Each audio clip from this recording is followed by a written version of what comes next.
Welcome back to Piers Morgan Uncensored. Vladimir Putin is probably one of the most hated leaders in the world right now. That's what happens when you invade illegally a sovereign nation and order your army to slaughter innocent people.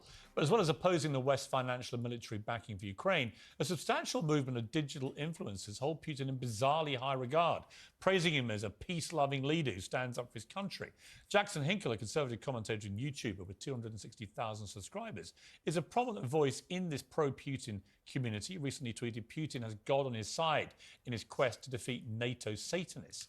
So why is he saying all this? Well, let's ask him. Joining me now is the Putin fan, YouTuber Jackson Hinkle, and the Russian-British host of the Trigonometry podcast, Konstantin Kisin. Okay, well, welcome to both of you. Jackson, I don't get it.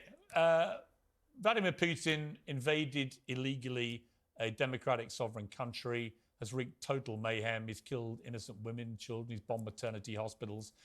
He's been on a barbaric rampage. Why would you choose this moment to revere him?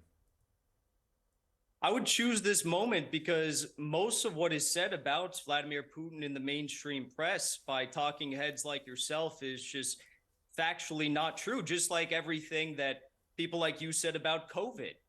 The fact of the matter is this war that everyone talks about that so-called started on February 24, 2022, actually began in 2014 after the U.S. led a violent coup on the Ukrainian government that was democratically elected.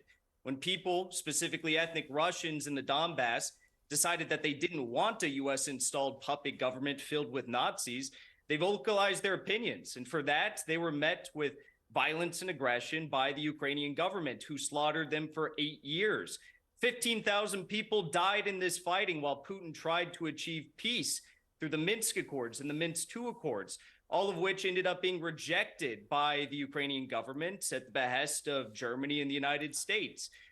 The Ukrainian government continued to push forward despite the fact that Putin wanted peace, and they said that they wanted to join NATO. They said they wanted to have nukes right on Russia's border.